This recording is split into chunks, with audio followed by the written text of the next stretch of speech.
Սպիտակ տունը տոնական շրջանը մեկնարկել է ցուցադրության բացմամբ, որը ներառում է 75 ծաղկեպսակ, ավելի քան 50 տոնածառ, 7620 մետր երկարությամբ ժապավեն եւ Դոնալդ Թրամփի նկարը, բռունցքը բարձրացրած հայտնի կրակոցից մի քանի րոպե անց։ Առաջին տիկին Մելանիա Թրամփի գրասենյակի տվյալով այս տարվա զարդարանքների թեման է «Տունն այնտեղ է, որտեղ սիրտն է»։ Նախագահի նկարը եւ բորդո ժապավենով զարդարված տոնածառերի շարքը շրջապատում են Սպիտակ տան կարմիր սենյակի մուտքը։ Կապույտ սենյակում ոսկե աստղերով եւ յուրաքանչյուր նահանգը ներկայացնող զարդերով պատված 5.5 մետր բարձրությամբ ծառը հարգանքի տուրք է ոսկե աստղ ընտանիքներին։ Ոսկե աստղ մրցանակի արժանացած ընտանիքները ծառայողական պարտականությունները կատարելիս զոհված զինծառայողների անմիջական հարազատներն են։ Միացյալ Նահանգների առաջին տիկինը գործակցել է դիզայներ Էրվե Պիերի հետ ստեղծելու համար ցուցադրությունը, որը ներառում է նաև Սպիտակ տան կրկնօրինակը յուրաքանչյուր պատուհանում ծաղկեպսակներով։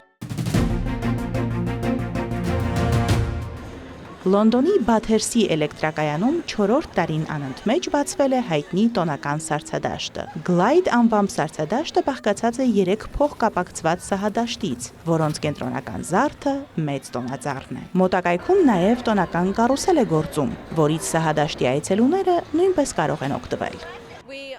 Սա մեր 4-րդ տարին է, մենք անչափ ոգևորված ենք։ Այս տարի Գլայդում ունենք զարմանալի նոր սահադաշտ, սա Լոնդոնի միակ սահադաշտն է։ Այստեղ կան 200 մետր լուսավորված կամարներ, Թեմզա գետի եւ իհարկե Բաթերսի էլեկտրակայանի խորհրդանշական տեսարաններով։ 1930-ականների էլեկտրակայանը մի ժամանակ մատակարարում էր Լոնդոնի էլեկտրաէներգիայի 1/5-ը, այդ թվում Բուքինգհեմյան պալատը եւ խորհրդարանը։ Սակայն աշխարհին հայտնի դարձավ այն պահին, երբ հայտնվեց Pink Floyd-ի 1977 թվականին թողարկված Animals ալբոմի շապիկին, լողացող փչովի խոզի հետ միասին։ Ժամանակին լքված տարածքն այժմ վերակառուցվել է։ Այնտեղ կան գրասենյակներ, խանութներ եւ բարձրակարգ բնակարաններ։ Տեսարժան վայրը հանրության համար բաց կլինի մինչև գալիք տարվա հունվարի 4-ը։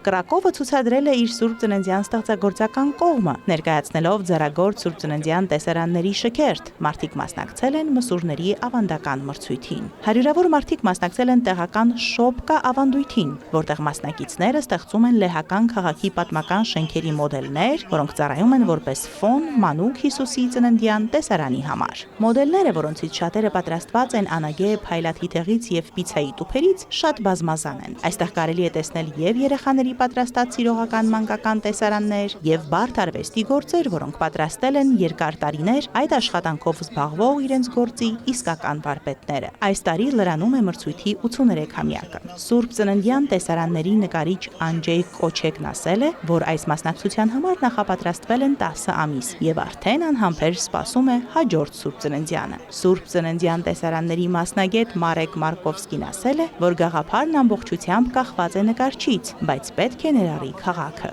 Բոլոր Սուրբ Ծննդյան տեսարանները պատկերում են Հիսուսին, որը ծնվել է համեստ պայմաններում։ Սակայն Կրակովի Սուրբ Ծննդյան տեսարանը տարբերվում է բոլորից, քանի որ այստեղ Քրիստոսը ծնվում է պալատում։ Բայց սա իրական պալատ չէ, սա երևակայական պալատ է, որն ամբողջությամբ հորինվել է Սուրբ Ծննդյան տեսարաններ պատրաստողների մտքում։ Կրակովի առաջին ծննդյան տեսարանները պատրաստվել են 19-րդ դարի կեսերին եւ հյուսների ու որոնադիրների համար հանգիստ ձմեռային ամիսներին լրացուցիչ գումար վաստակելու միջոց էին։ Ավանդական տեսարաններում կարելի է հանդիպել Կրակովի գունագեղ եկեղեցիների, աշտարակների եւ այլ պատմական հուշարձանների։ Յուրաքանչյուրի վրա ներկայացված են Սուրբ Ծննդյան տարբեր տեսարաններ։ Լավագույն մոդելները հանրությանը ցուցադրվում են Կրակովի պատմական թանգարանում։ 2018 թվականին ՅՈՒՆԵՍԿՕ-ն Ծննդյան տեսարանների ավանդույթն ընդգրկել է մարդկության ոչ նյութական մշակութային ժառանգության ներկայացուցչական ցանկում։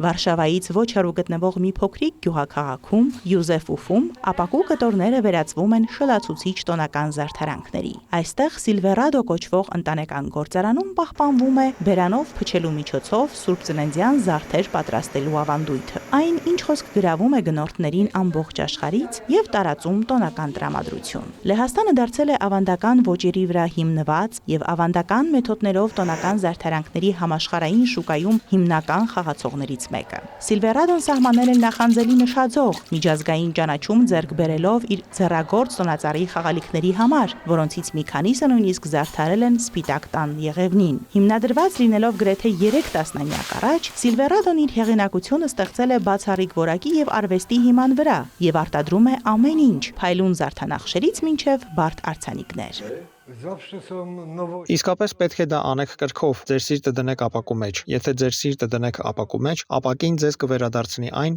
ինչ դուք դրել եք դրա մեջ։ Մենք մեր ստեղծածը սովորաբար արտահանում ենք Միացյալ Նահանգներ, մի փոքր մասն էլ ուղարկում ենք եվրոպական շուկա, Ավստրալիա, մի խոսքով ամբողջ աշխարհ։ Անցած տարի Լեհաստանն արտահանել է 68.2 միլիոն եվրո արժողությամբ Սուրբ Ծննդյան զարդարանքներ, զբաղեցնելով 5-րդ տեղը աշխարհում եւ 3-րդը Եվրոպայում։ Չնայած Սիլվերադոն իրեն հաստատել է որպես ոլորտի առաջատար, գործարանի համասեփականատեր Ստանիսլավ Սլոդիչկան ասում է, որ մրցակցությունը բավականին խիստ է, մասնավորապես Չինաստանից, որը գերիշխում է գների հարցում։ Թեև ավանդույթներին հետևում է, այդուհանդերձ ամեն տարի Սիլվերադոն թողարկում է նոր հավաքածուներ, որոնք ոգեշնչված են նորաձևության, ճարտարապետության եւ բնության միտումներից, օգնելով ընտանեկան բիզնեսին հետևել ժամանակակից ճաշակին, պահպանելով դարավոր արհեստը։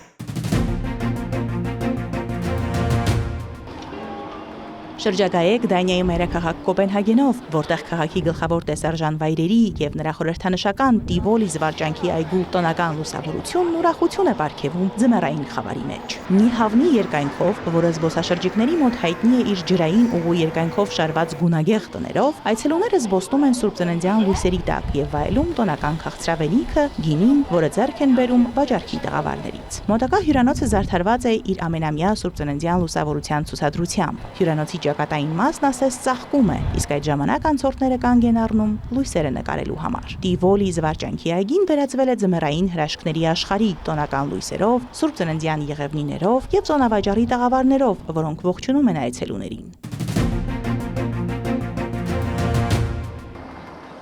Լուվրը բացել է վերանորոգված պատկերասրահները, որոնք ներկայացնում են 17-րդ եւ 18-րդ դարերի իտալական եւ իսպանական գեղանկարչության նմուշներ։ Բացել է նաեւ իր նոր 5 մայրցամաքների պատկերասրահը։ Վերանորոգված սենյակներում ներկայացված են իսպանական աշխատանքներ, այդ թվում բարոկո ոճի նկարիչ Բարտոլոմե Էստեբան Մուրիլոյի ստեղծագործությունները։ Լուվրի աշխատակիցների խոսքով 5 մայրցամաքների պատկերասրահը, որը նախատեսված է մշակույթների միջև երկխոսությունը խթանելու համար, միավորում է Աֆրիկայից, Ամերիկայից, Ասիայից, Եվրոպայից եւ Օվկիանիայից ավելի քան 200 քանդակ։ Լուվրի սեփական հավաքածուներից նաեւ Քեյ Բրանլի Ժակ Շիրակ թանգարանի եւ Գիմե ասիական արվեստի թանգարանի հավաքածուներից վերցված ստեղծագործությունները ցուցադրվում են մի հսկայական տարածքում, որը մի քանի տարի վերանորոգման փուլում է եղել։ 5 մայրցամաքների պատկերասրահում ցուցադրված նմուշներից է Զատկի կղզուց Ռապա Նուիի Մոայի գլխի քանդակը, որը կանգնած է հին Եգիպտոսի փարավոնական սարկոֆագի հետ։ Ցուցահանդեսային տարածքի առումով աշխարհի ամենամեծ թանգարանը